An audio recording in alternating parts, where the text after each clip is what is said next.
Crimson Rivers, The Moon's Secret. The Victory Tour is scheduled like this. It kicks off towards the last part of the final week in the 5th month of the previous Hunger Games, starting with the on-screen interview set in the district of the previous victor, or in this case, victors. The very next day, the victors and their mentor set out for District 12, where they will start on the tour. They go back from District 12, stopping in all the ones on the way back to the Hallow over the course of 3 days, skipping their own along the way. When they make it to the Hallow, they'll have an interview there with Rita, then settle in for the night. The following day, they'll travel to a very big party at Riddle's castle, stay that night, then go home the following day. So, for a week, 6 months after the Hunger Games, Regulus is going to be pretending to be madly in love with James, except he is madly in love with James, so this really shouldn't be that difficult for him to pull off. But it is. Neither of them like it, that they're forced into this, that they don't get the chance to do it their own way. Regulus is bitter because he wouldn't want to give any of this to the Hallow if it was true anyway. This is supposed to be theirs, whatever it is, whatever it could be. It should belong only to them. Regulus doesn't want it to be a necessity or a performance. He wants it when he's ready, when they both are, and now isn't the time. 6 months isn't nearly enough time.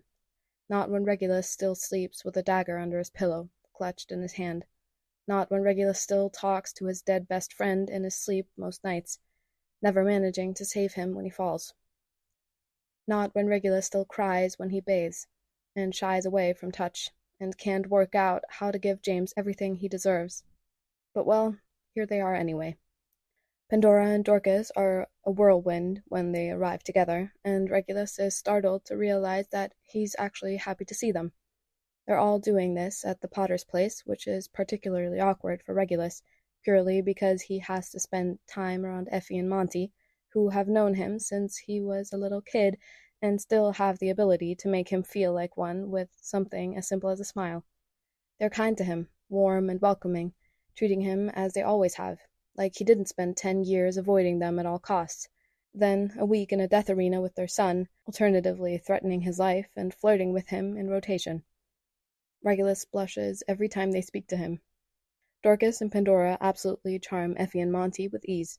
Dorcas flirts with Effie, much to James and Sirius's joint jargon, and Pandora flutters around Monty with basically a million questions about the book he was reading when they swept in, much to his delight. Regulus sticks close to Sirius, who he's most comfortable with, which would have made him scoff in disbelief only a year ago. Things change, even the things you least expect to. Regulus could have never imagined in a million years that he and Sirius would be close again, like they once were, and they're not really. It's different, after all this time, after all they've been through, but it's really good, despite everything. Honestly, it's the best part of Regulus's life now.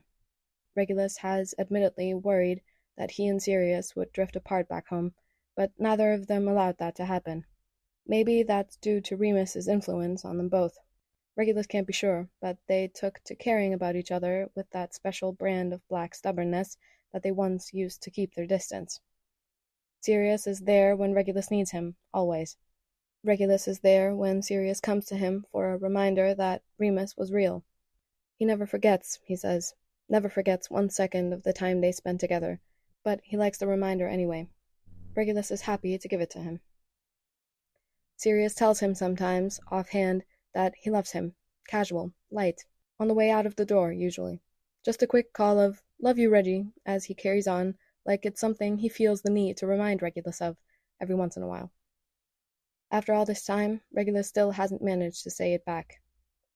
In any case, Regulus doesn't get to hover around his brother for very long, for Dorcas finishes up with James and sweeps him off to get him ready. Dorcas goes all out, even doing his makeup, which she really didn't do much of last time. And Regulus hasn't had a full face of makeup since he was 13, and Sirius did it for him one night when they were bored. She trims his hair a bit, with his permission, fluffing his curls and making them all bouncy and shiny. She puts on mascara without poking him in the eye, and expertly applies eyeliner with the same care, then draws little stars in the corner of his eyes by the wings, seeming pleased with her work. "You didn't do all of this to James," Regulus mumbles, squinting at her suspiciously. Yes, I did, my love. You just refused to look at him, Dorcas informs him, arching an eyebrow. Regulus can't argue with that, so he stays silent. What's that all about, hm? What? Regulus asks. Dorcas sighs.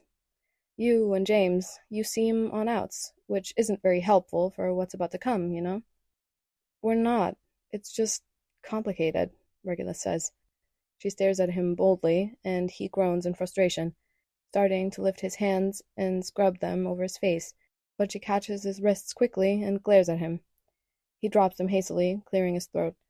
Look, it's just hard, all right? Maybe I'm scared. I don't know. No, I do know. I am scared, but I just... He takes a deep breath and gazes at her helplessly. Have you ever been afraid to look at someone because you know you'll never want to look away as soon as you do? Yes, Dorcas says softly. It should comfort you to know that he's always looking back. I don't want him to see me, Regulus whispers.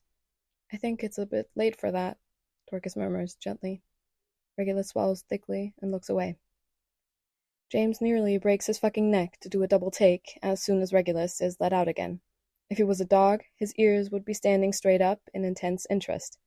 Sirius whacks him on the back of his head in what seems to be a reflex, most likely because James is doing absolutely nothing to hide the fact that he's currently undressing Regulus with his eyes. James takes the gentle tap upside the head like he's earned it, because, in fairness, he sort of has. His parents are in the room, for fuck's sake. To his credit, James does look mildly abashed as he drags his gaze from Regulus, only to end up staring at him again only 5 seconds later. Pandora snaps her fingers in front of his face and says, Yes, he's pretty, we get it, but I need your focus. Can you all just leave me alone? James grumbles, frowning down at his fingers. You're all so mean. Stop bullying me. This is bullying. I'm being bullied. Mom. All right, that's enough, Effie declares, walking behind James's chair to rub his shoulders. No one's coming into my house and bullying my baby. Let him be. James leans his head over on his mom's arm and looks very smug, gazing up at her with undeniable adoration. She smiles down at him and winks, while Sirius shares a look with Monty, both of them stifling a laugh. Regulus stares down at his shoes and tries not to feel so alone in a room full of people. Everyone stops teasing James after that, and even Sirius doesn't make a fuss when James keeps stealing glances at Regulus, like he can't help it. Regulus figures he can't, because he's in the same predicament, just much more covert about it. Dorcas did indeed doll James up. His face is clean-shaven, which makes his jawline so much more potent and causes Regulus's stomach to go all wobbly. She didn't cut his hair, probably because it was cut months ago, and didn't need it. She took his glasses, too, which makes Regulus want to rip the sky apart, because it reminds him of the arena, and it also makes the full force of James's eyes feel so intense that Regulus genuinely cannot stop fidgeting. She did his eyes, too. Oh, why did she do that? He has glittery golden suns on each eyelids, just the arc of one like a horizon that dips with each blink. It's entrancing, utterly fascinating, as well as ridiculously pretty, paired with his eyelashes. Oh, his eyelashes. James has always had full eyelashes, thick and long and dark, but they're so pretty now that Regulus is sort of pissed about it. He doesn't want the Hallow to see that. They don't fucking deserve to see James. Not now when he's wearing makeup, and not any other time when he's not. Regulus wants to keep him out of sight, so no one can look at him, ever. Still, Regulus steals covert glances as Pandora prattles on about what they're expected to do and say, yada yada yada, and he assumes that he's being sneaky enough that no one notices him, only to end up quite caught. There's a moment where Regulus shifts his gaze away and finds Monty looking right at him, clearly catching him right in the act of internally drooling over his son. And the sad part is, it's not even the first time. Regulus knows for a fact that Effie and Monty were aware of his crush on James when he was a child. Looking back, he now knows that they thought it was cute, but back then they never called attention to it. They were even gentle with him about it, especially because he was so shy. James, of course, never teased Regulus in front of them, or else Regulus suspected that Effie and Monty would have had a talk with him about not being a little shit about the whole thing. In any case, Regulus is once again caught all these years later. Like some things will never change. Monty's lips twitch, and Regulus's whole face feels like it's on fire. He looks away and tries his absolute best not to look back at James again, but he is a weak man and fails in less than 5 seconds flat. For a moment, all Regulus wants to do is fall at James's feet and tell him how lovely he is. Just that. That's all he wants to do. That would be enough. It would be enough to fall at the altar of James Potter and worship him. Is that okay, Regulus? Pandora asks. What?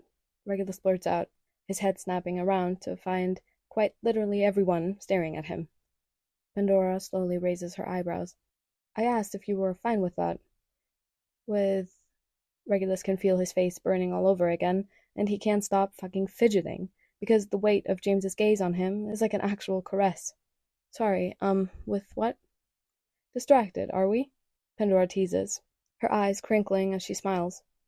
I know James is pretty, but I need your focus too. Regulus scowls. You know what? No, it's okay. This is good. Very good, Pandora insists cheerfully. Channel that energy into the interview, and it's going to be just fine. Dorcas, you're marvelous. Thank you, Dorcas replies, sounding satisfied. I would just like it on the record that I would be like this regardless of whether or not Dorcas got a hold of him, James announces, like it's important to him that everyone is aware that he's distracted by Regulus no matter his state. We know, James, Pandora and Dorcas chorus back at the same time, with the same level of exasperation. I am in hell, Sirius mumbles mournfully. Effie makes a soft, cooing noise and pats his shoulder gently, and he leans into her pretty much exactly like James did earlier. Pandora once again launches into a whole spiel about how this interview is supposed to go, and Regulus does better with listening this time. Before, she was asking him if he was okay with James giving him a kiss on screen, because this is just the sort of conversations they have out loud, apparently. Regulus glares at her until she wisely and quickly moves along, never getting her answer either way, which is probably rather irritating for her, because she seems determined to plan everything down to the very last detail. It's not very long before the camera crew arrive, so James and Regulus are ushered outside and left to stand in front of Regulus's house to better give the impression that they live together, while Sirius stands with Dorcas and Pandora behind the camera crew, and Effie and Monty stay in their house.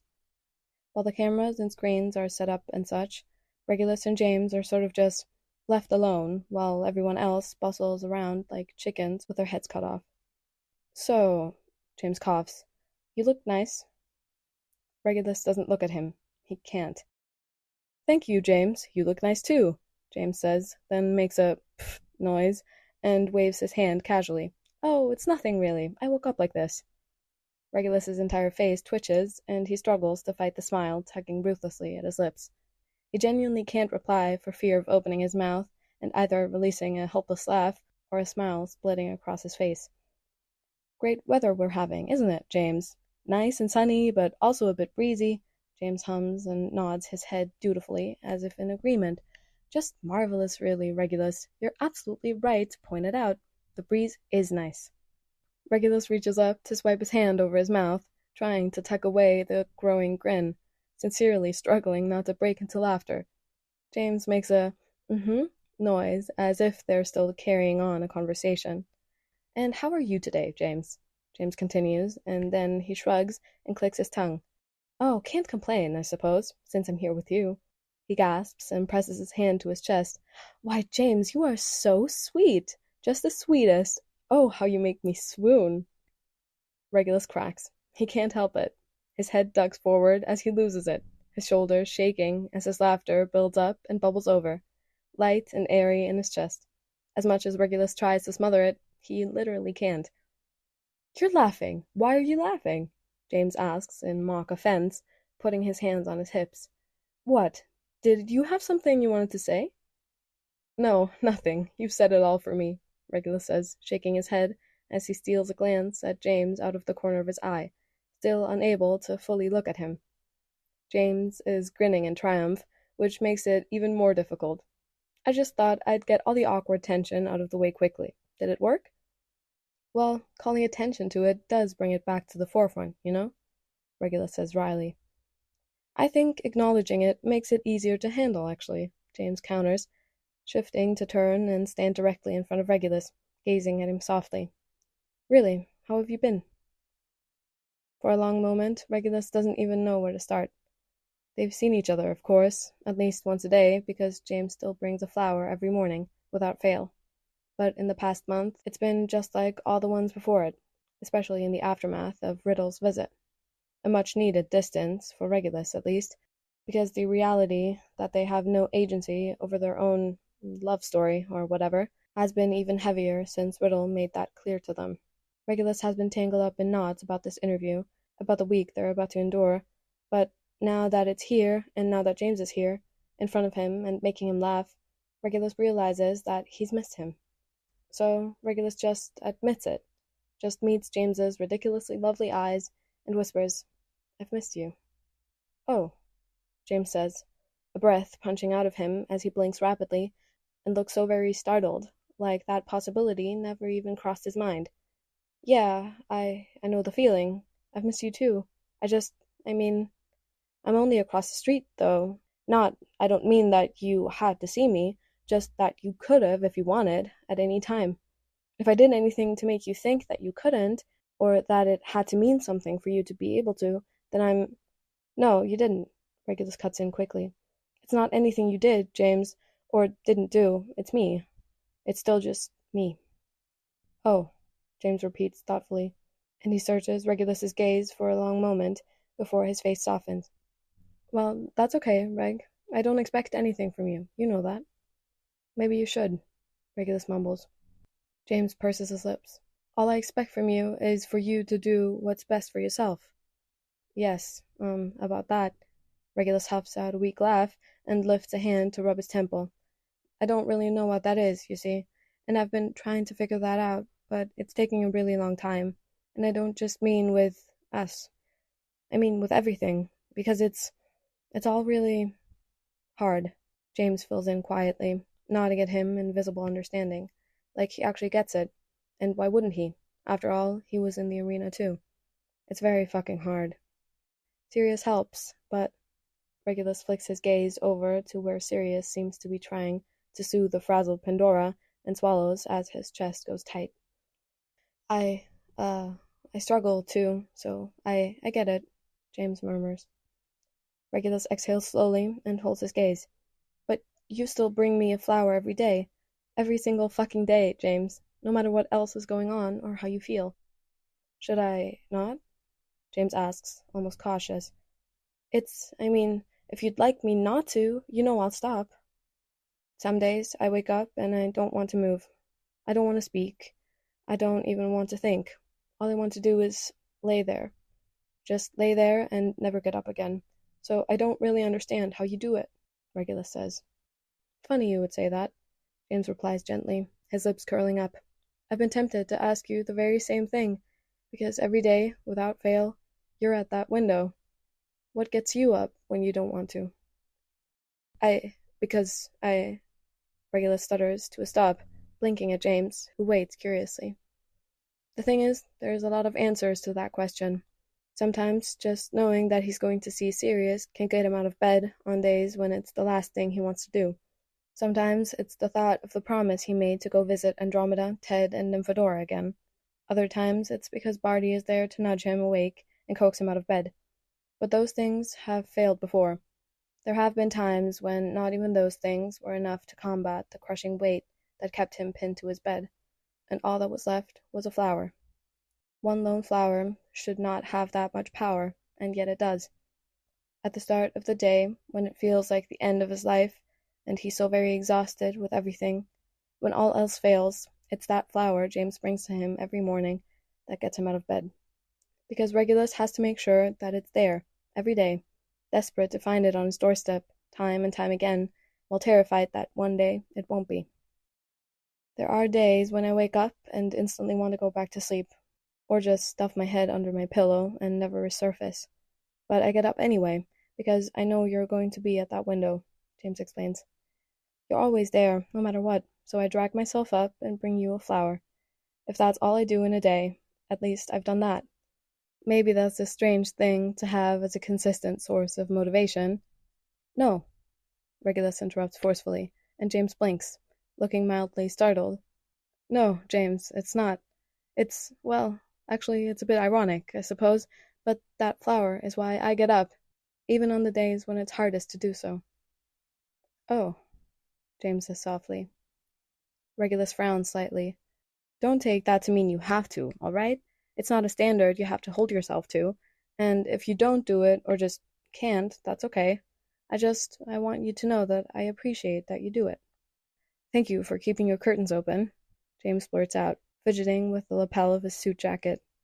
You don't have to do that, and I'm sure there are days where you'd rather close them, but you keep them open, and maybe it's foolish of me to think that it's for my benefit, but it is, Regulus confirms. James blinks harshly, the column of his throat rising and falling as he searches Regulus's gaze. His voice is so soft when he whispers, You really miss me? Yes, Regulus admits bluntly, despite the way the truth makes his heart thump heavily in his chest. What a terror it is to open himself up and let himself be seen. He swallows too, and sighs a little wistfully. And now I miss your fucking glasses. Why do they take them from you every time? I... James blinks, then huffs out a weak laugh. Well, Dorcas let me keep them as long as I agreed not to wear them on camera or at the party when we reached the Hallow. I still have them. They're here in my pocket. Regulus watches James gently tap the side of his jacket with a frown. All right, sure, but why can't you wear them? I suppose it made a bit of sense in the arena, but I think it's just how I present myself to the Hallow before, or how I was presented, James explains. It's what they're already used to, and it's more digestible that way, I think. Maybe it's a mental thing, too. For me, I mean, when I have them off and I'm wearing contacts, I'm not fully comfortable, and I shouldn't be while all of this is going on. You prefer it this way? Regulus asks. James nods carefully. I think so. It's a physical reminder, maybe, that this is separate. Do you know what I mean? I've worn my glasses in every other portion of my life, except for when I'm presenting myself to the Hallow, so it helps keep it all from blending. And it sort of helps me figure out the timeline, if that makes sense. Like, I'm not wearing my glasses, so it can't be before the arena, but I also have my cane, so it has to be after the arena. Oh, Regulus murmurs, eyebrows furrowed. Is that something you struggle with, knowing when you are? Yeah, James replies. Frequently. Time is stupid. Regulus feels his lips twitch at how petulant James sounds about it. It makes him want to reach out to soothe away the pout on James's face until he's smiling again. Yes, I'd say so. Can I do anything? No, it's sort of just one of those things, James says with a weary sigh, resigned to it. I can usually work it out from context clues, and fairly quick, too. Sometimes Sirius has to tell me, so I suppose if I ever ask, you could as well. Okay, Regulus agrees. 5 minutes, Pandora calls out in warning. James blows out a deep breath, glancing away, then back at Regulus again. Right, happy couple time. Should we talk about boundaries, I suppose? Is there anything... Blanket permission, Regulus cuts in firmly, setting his shoulders and holding James's gaze. You have blanket permission to do anything, James. We can't afford to fuck this up, so go for it, I suppose. Go for it, James repeats, eyebrows shooting up. The idea of James going for it, as it were, makes Regulus want to curl in a tight ball and shrivel into himself. He doesn't, even now, touching is... It's hard. He has his moments, his good days, but most of the time he can't stand to be touched. It's the same as shying away from dead things, repulsed by rot. He is a corpse that forgets he is dead until someone touches him and reminds him he's not alive. He doesn't want James to brush up against that. He also has no choice, because danger is breathing down their necks, and they can't outrun it. They can only keep moving forward and never turn to face it. To do so would be defiance. Regulus doesn't feel the urge to be defiant anymore. Compliance is safe. Compliance is quiet grief and unspoken tragedies. He does not want to raise his voice. He does not want to speak at all. Regulus clears his throat. For the next week, when it's required, you can be as sappy and romantic and affectionate as you like. Don't hold back. I want them sick of us by the end. All right, But still, is there anything you don't want me to do? Not even to put on a show? James insists. And, of course, here James is, stopping in place and planting his feet, despite the heavy breathing echoing in their ears, whispering promises of further detriment. He gives Regulus options. He gives Regulus the space to choose, always. Regulus will never be able to express what that means to him. Oh, Regulus swallows. I'm okay with hands. We can hold hands. That should be fine. He pauses, then grimaces slightly because he already knows that's not going to be enough. Of course not. James, it's okay to touch me over the next week. On camera, at least. That's separate for me too. Just maybe no kissing? Not a lot, anyway. Cheek is fine. Maybe just let me initiate most things. Is that okay? That's okay, James assures him quietly, and Regulus really hopes that James doesn't take it personally. It's not him, it's Regulus. Of course it is. Regulus nods. And it's important to remember that this isn't real. I'm not saying, I know you know that, and I'm sorry, but I'll do what needs to be done when the cameras are on, when people are watching, but when they're not. Don't worry, Regulus, James murmurs, averting his gaze to the side. I won't get the wrong idea. James, Regulus says weakly, because the distinction is important to him. All of this with James over the next week, it can't be anything. Not yet. Not like this. They're not ready. Shaking his head, James gives him a tight smile. I'm not upset with you. I'm just really fucking pissed off that we don't have a choice in the matter. You shouldn't be forced into this, and I shouldn't either. Trust me, there's no chance I'll get the wrong idea about this. I know what we are. A great big tragedy, Regulus mumbles, and James just nods in silent agreement. Regulus's stomach turns over like it's tumbling down a hill, his heart squeezing violently in his chest. We could be, do you still think that someday we could? Regulus, James says gently, his gaze so soft. Ignore me. That was stupid. Sorry. Regulus cringes a little and looks away. 5 minutes with James, and he's a little idiot in love again. Someone save him. James laughs, quiet and breathless, and his eyes are bright when Regulus peeks up at him. Love, I haven't ignored you since your 15th birthday. Trust me, I'm not about to start now. Regulus knew that. He did. And yet his face still burns. Oh, he's so pathetic. James. Fucking James. Regulus hates him, but oh, how he loves him so. It is going to be difficult for me, James announces, clearing his throat.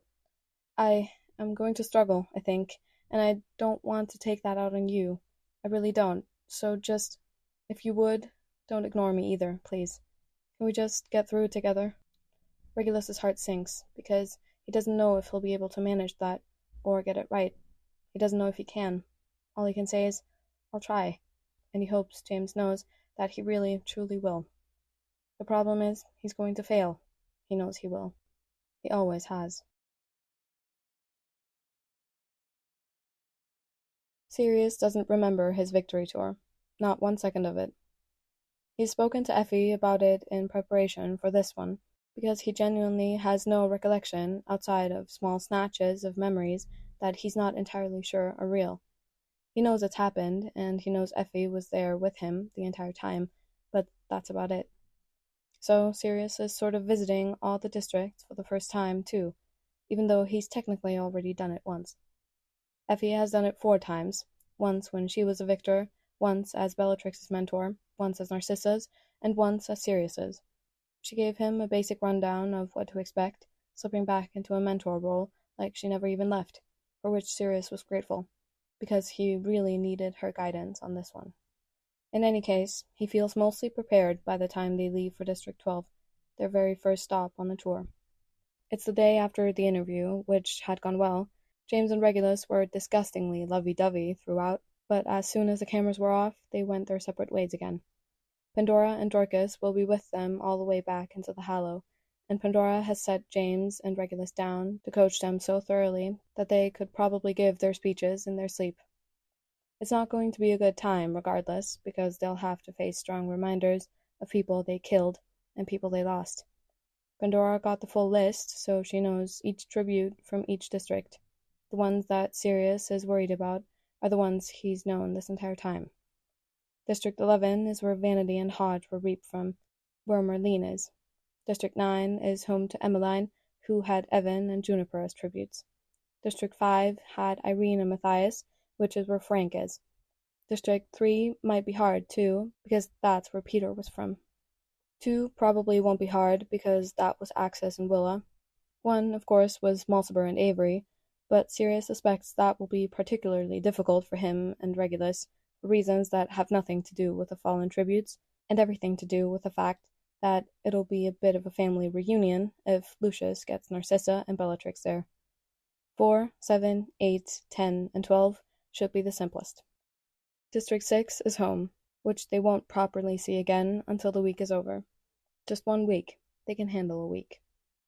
District 12, Sirius assumes, won't be an issue at all. The tributes who died from there never even spoke to James and Regulus, really. So, when they arrive, it's mostly just jitters from doing everything for the very first time. In no way, shape, or form should District 12 be impactful at all. It doesn't take Sirius very long to realize that this will not be the case. Before James and Regulus have to stand up and give their speeches, there's lunch with the mayor and the mentor of the fallen tributes, and it's held in the mayor's office. Sirius isn't very close with the mentor of this district, some man named Figgins, who drinks more than he talks and has been a mentor for at least 13 years. Sirius thinks he and Effie got on well enough back in their day, but that's all he knows. It's as they're moving through the front hall of the mayor's office that things go awry. Sirius doesn't much like the mayor, if he's honest.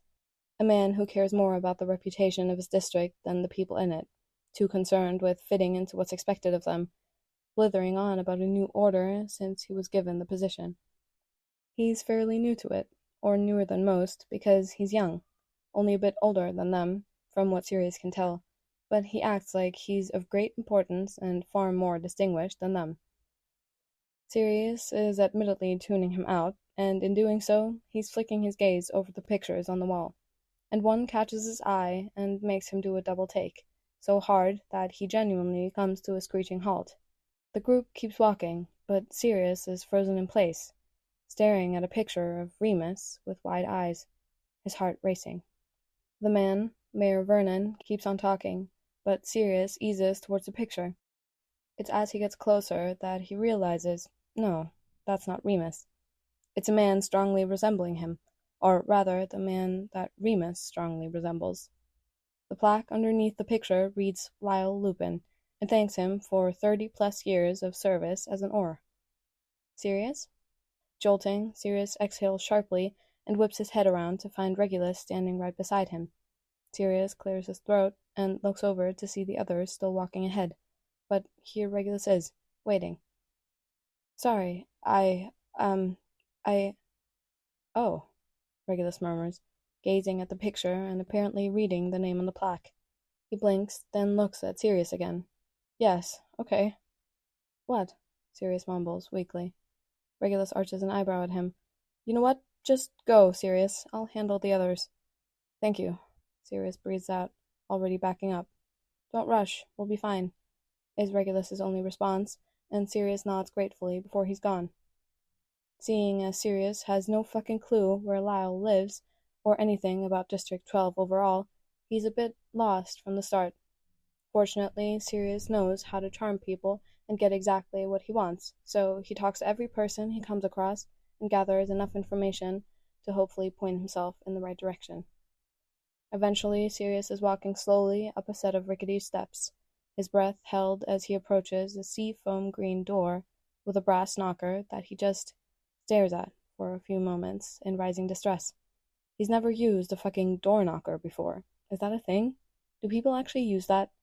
People generally just knock directly on the door, right? But is it there just for decoration, or should he really use it? Does it matter? Sirius stands there for a solid 5 minutes, probably, just debating on whether or not his style of knocking would give Lyle a bad impression. Then realizes he's being a bit of an idiot because the man likely won't give a shit how Sirius knocks when Sirius starts talking about his son. So Sirius takes a deep breath, gathers his courage and reaches out to knock, then stands there and internally spirals into a bit of a panic. Because what if he knocked too hard, too many times? Really, the knocker is right there, and isn't it very annoying to have that, only for no one to use it? Can he do both? Maybe he should do both. Maybe. The door opens before Sirius can settle on what counts as proper etiquette when knocking on the door belonging to the man whose son you're head over heels in love with. Lyle, like Remus, is a tall man.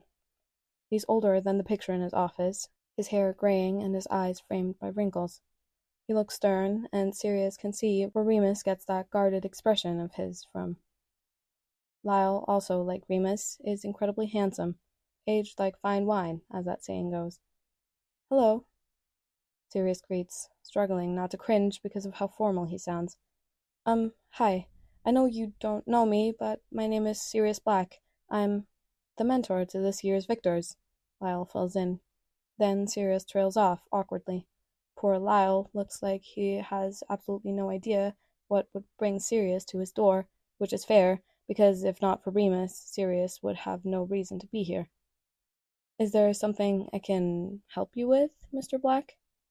"Sirius, please," Sirius says quickly, stuffing his hands in his pockets and clearing his throat. I was hoping I could come in, if that's not too much of a bother. I'd just like to talk to you about something important.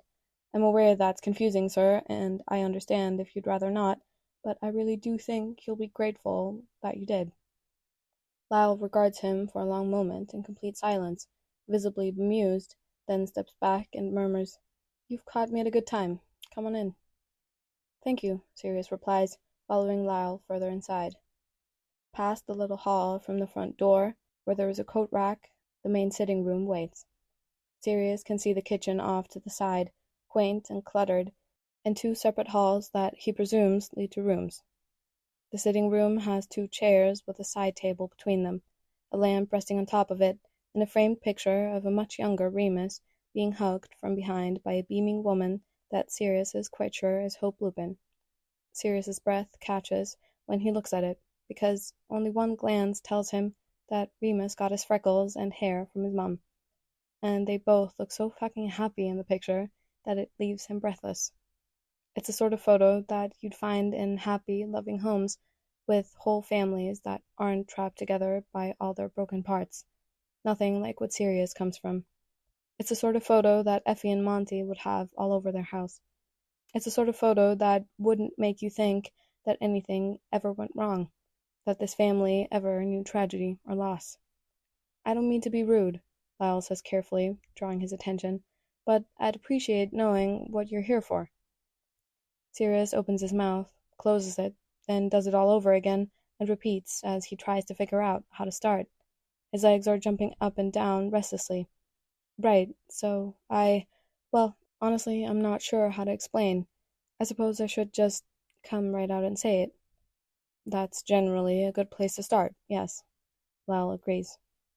"I know your son," Sirius blurts out, and then they both just sort of stop and stare at each other.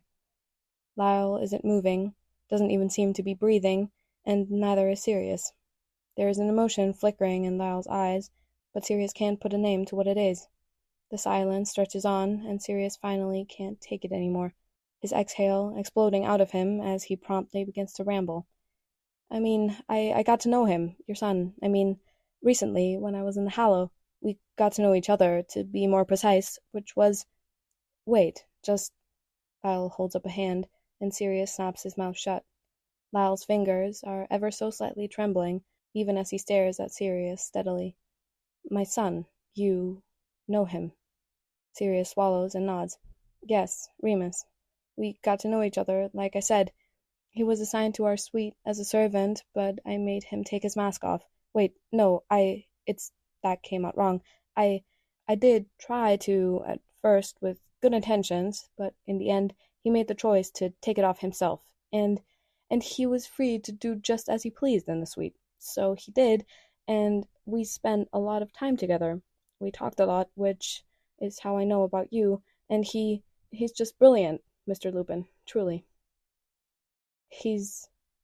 Lyle trails off for a long moment, seeming to need a moment to process, and he reaches up to swipe his shaking hand over his mouth.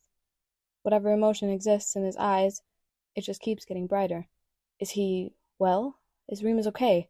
Just, I need to know if my son is, well, being a servant isn't the most glamorous thing for obvious reasons, but despite everything, he's as okay as he can be, sir, Sirius says softly.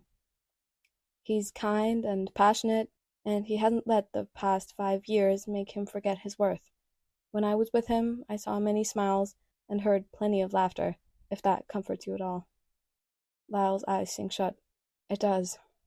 You cannot even begin to imagine how much it does.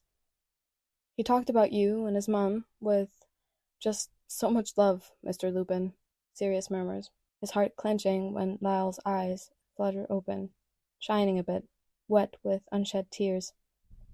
I think he would like you to know that he loves you and misses you, and he hopes you're doing well, too.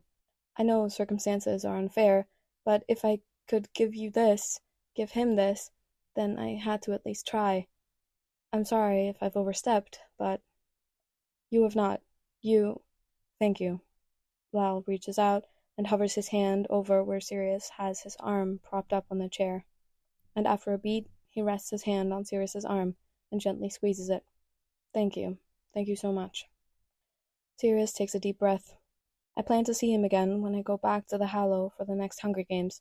It's still 6 months away, but I would be more than willing to take a letter to him if you wanted to write one, or if you just wanted me to tell him something, I would. You plan to see him again?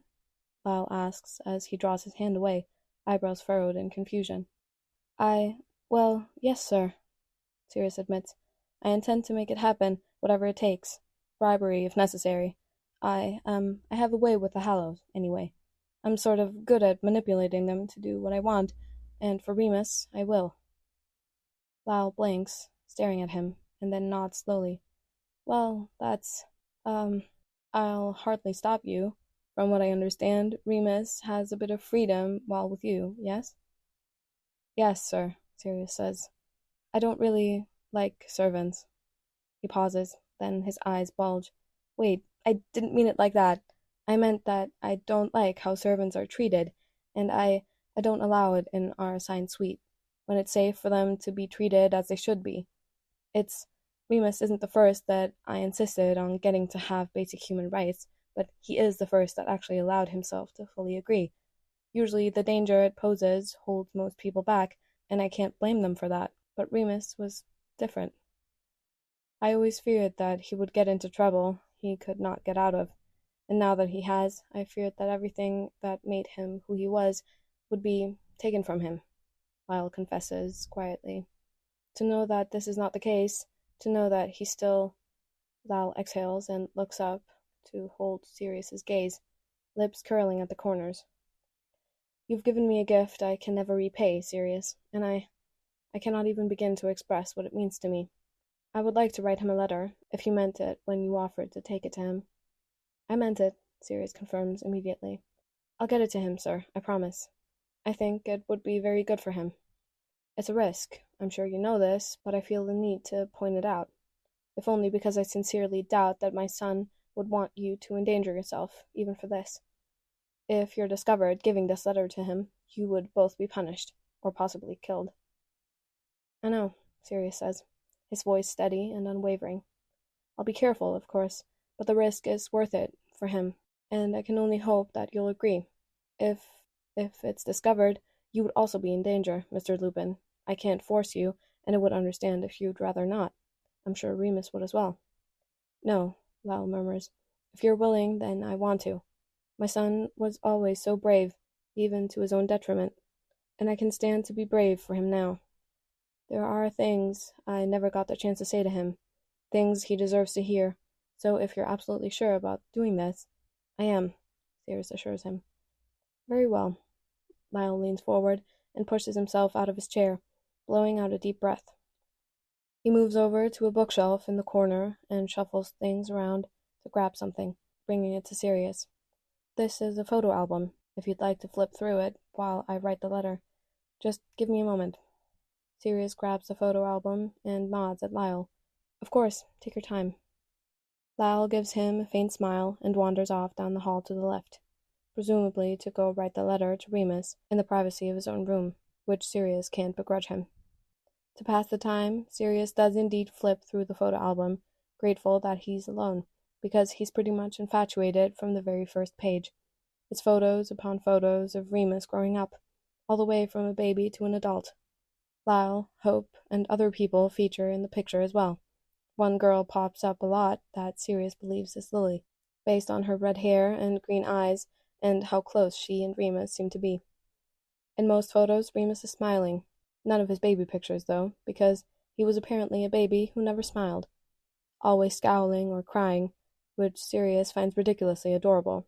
But as he grows through the pictures, he starts to smile more and more, looking so young and delighted by life. There's a lot of laughter captured in the moment, and Sirius reflexively smiles every time he sees it. Sirius finds a quick favorite, a picture of Remus and Lily, he's pretty sure. It's clearly a photo they took themselves, just from the angle. They look young, probably around 16 or 17, if Sirius had to guess. In it, Lily is holding Remus by the jaw and sticking her tongue out towards his ear, like she intends to lick it. And Remus's face is scrunched up into a smile that, for some reason, brings tears to Sirius's eyes. He releases a wet laugh, stroking the edge of the photo reverently, his heart feeling swollen and bruised in the best and worst way both.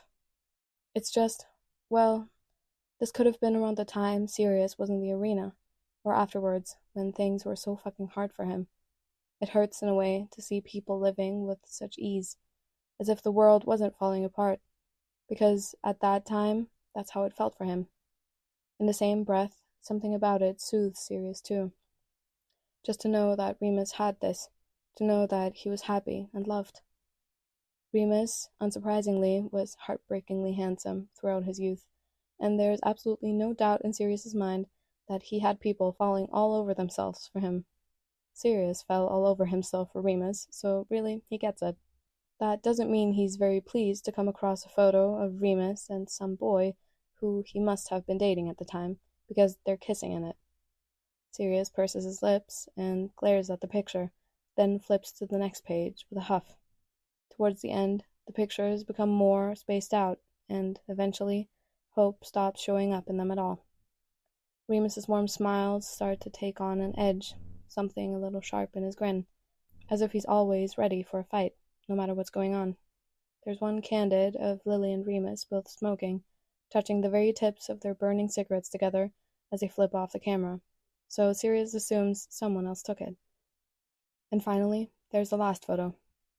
In it, Remus looks as old as he ever gets in any of the photos, nothing past 20, since he was captured at that age.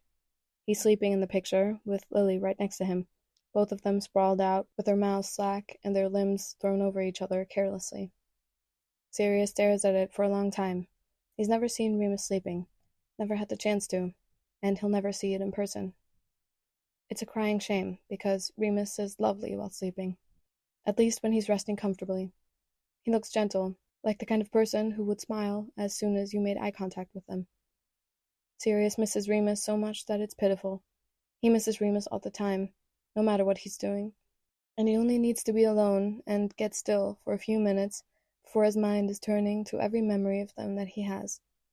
He hasn't forgotten any of it, not 1 second, and he thinks he could forget everything else and still remember Remus. The sound of Lyle shuffling back into the room makes Sirius gently shut the photo album and sit it aside, straightening up as Lyle moves back to his chair. Lyle's eyes are red-rimmed and a little puffy, like he's been crying, which tugs at Sirius's heartstrings to something awful, but he doesn't call attention to it, because he thinks Lyle would prefer it if he didn't. Remus doesn't trust very easily, Lyle murmurs, but I know he must trust you to have told you about his mother. It's not something he ever talked about very much. Losing Hope was hard for him, hard for both of us, and knowing that he told you about her lets me know that he trusts you, so I'll do the same. Thank you, Sirius replies quietly. I would never do anything to hurt Remus. You can trust that, Mr. Lupin. It's all a parent wants, just to know that their child has people who care for them. Lyle croaks as he holds out the envelope, unmarked and sealed. Not all parents, Sirius thinks, but he doesn't say it. I appreciate you more than you'll ever know. You're a good father, sir. Sirius reaches out and takes the letter gingerly, offering Lyle a tiny smile. In fairness, it's very easy to care about Remus. He's something special. I wholeheartedly agree, Lyle declares, but his lips press into a thin line. Unfortunately, not many people would be able to look past what he's done to see that. I cannot thank you enough for doing so, despite the people that he killed. Sirius drops the letter, his fingers fumbling it and going slack as he rears back, eyes growing wide. The letter hits the floor in front of his boots, and Lyle freezes. Oh, Lyle says softly, looking stricken. You didn't know. I thought, well, he told you so much that he'd never told anyone, and you said you both talked a lot, so I just assumed that this was something he trusted you with as well. No, Sirius rasps. He failed to mention that part. Silence falls on them like a guillotine, and Sirius's brain can hardly make sense of this. Remus killed people. What the fuck? That doesn't make any sense. Remus was never in the games. Why would he? What reason would he ever? Is that why he's a servant? Was murder his crime? Well, fuck. Sirius genuinely did not see that coming. How could he see this coming? Remus never even hinted. Sirius? Lowell starts, very carefully. I know that this seems bad and puts him in a negative light, but you have to understand that it's not what you think. Please allow me to explain the full story before you. No. Sirius cuts in quickly, blowing out a deep breath as he shakes his head. No offense, sir, but I don't think that would be a good idea. I think he should have the chance to explain, despite how badly I'd like to know. Lyle eyes him warily. You're still going to visit him? What? Of course, Sirius says, baffled. Why wouldn't I? You just found out my son is a murderer, Lyle informs him, raising his eyebrows slowly. Sirius blinks. Mr. Lupin, I'm also a murderer. I've killed 12 people. For a beat, they stare at each other in silence as that settles between them, because this is the world they live in, where saying something like that can be true without it being absolutely fucking insane. Well, it is insane, but it's also very normalized. It's just the way the world works. And really, Sirius has no room to judge, does he? That's the truth. He has killed 12 people, at the tender age of 16. It's a fact he can never be free from. Of course, he was in a situation where he had no choice, where it was either that or die, and he has no idea what circumstances Remus was in when he became a murderer. He doesn't know the details, the reasons behind it, how many people, or even how he did it. Maybe it's foolish, but Sirius doesn't particularly care. He didn't see it coming, but it's not as if it changes anything. Sirius still misses Remus with every breath. He still loves him with every cell in his body, and he still has all plans to see him again as soon as he can. Well, you just seemed quite upset, Lyle says awkwardly. Not because of the murder thing. Not because of the murder thing, Sirius mutters, waving his hand carelessly. He pauses. That makes me sound rather mental, doesn't it? I just mean, I know that whatever it is, however it happened, it wasn't something inexcusable. No, I was just surprised, honestly, and I do feel like maybe he should have mentioned it. Not that I'm entitled to any information he isn't comfortable sharing, but I do think it's something you tell someone before you have sex with them, at the very least. It takes a second for the words to catch up with Sirius, and then his eyes bulge as heat creeps up into his face. Lyle's eyebrows are raised, very, very high. Oh, fuck. I mean, shit. Wait, sorry. Excuse my language, sir. Sirius chokes out, his voice going high from his rising panic as his heart takes off sprinting in his chest. I shouldn't have said that. I don't know why I said that. Please don't think I took advantage of Remus. I swear I didn't. It was very mutual, and actually I was super nervous and not really sure about the whole thing. Sex, I mean, because I'd never even done it, but I trusted Remus, and he was just so lovely. Sirius. I didn't force him. I would never, and he had full freedom to do whatever he liked or didn't. He could have just beat me up if necessary. I'm pretty sure I told him that once, actually. And hey, now that I know, he could have just fucking killed me. So there's that. Shit. Sorry, the cursing again. I don't mean to be disrespectful in your home, sir. I swear. I'm just panicking a bit currently, and trying to explain that I didn't in any way coerce your son into having sex with Sirius. Lyle interrupts yet again, louder this time. I'm in love with him, Sirius blurts out, then inhales sharply and tangles his fingers together in his lap, staring at Lyle with wide eyes. His face feels like it's about to melt off. My word, Lyle says faintly, and then a quiet chuckle slips out of him, but it keeps building until he's laughing so hard that he leans back in his chair and cradles his stomach. It's a full-bellied laugh, echoing throughout the empty house that shouldn't be empty at all. It takes Lyle a bit to calm down, and once he genuinely has to rub tears out of his eyes as he shakes his head. Oh, oh, hell, I needed that. Mr. Lupin? Sirius asks cautiously. Please, call me Lyle, Sirius. You've absolutely earned it, Lyle declares, gazing over him with a fondness that Sirius is not at all prepared for. He looks warm, pleased even. I bet Remus is endlessly entertained by you. Well, yeah, pretty much, Sirius admits sheepishly. He thinks I'm a mess. I think he's right. Lyle hums, shaking his head again, amused. I should tell you, I did work out that there was something going on between the two of you, just from how you spoke about him. Your love for my son is not subtle. I wasn't trying to make this about me, Sirius murmurs. You're fine, Sirius, Lyle replies kindly.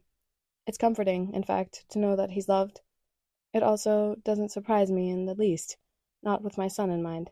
He's surely aware that it's something he shouldn't do, but Lyle's face softens in a mixture of pain and pride. Well, Remus has never been good at doing what he should.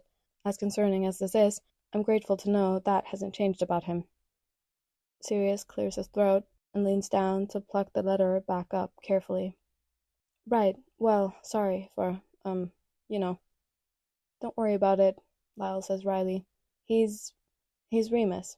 I expect nothing less from him, honestly.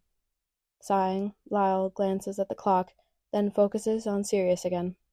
If you want to make it back before your tributes get on stage, which I recommend to avoid any suspicion, then you should leave now. I'll be watching when it's televised from here. A bad hip keeps me home most days, so this was nice. I'm very grateful to have met you, Sirius, and thank you for loving my son as you do. Right, yes, okay. Sirius agrees, pushing to his feet. He tucks away the envelope and surges forward to shake Lyle's hand as soon as he offers it. Thank you, Mr. Lupin. Lyle. I doubt we'll ever see each other again, Lyle murmurs as he drops Sirius's hand, but I wouldn't mind being wrong about that. If you're ever in the area, you're welcome here. Sirius smiles, unable to help the pleased surge of triumph that gives him, just because he's gotten Lyle's approval. If I am here, I'll be sure to stop by. All right, go on now, Lyle says with a chuckle. With a deep breath, Sirius nods at him, says goodbye, then turns to go. He feels the weight of the letter in his pocket the whole way out the door.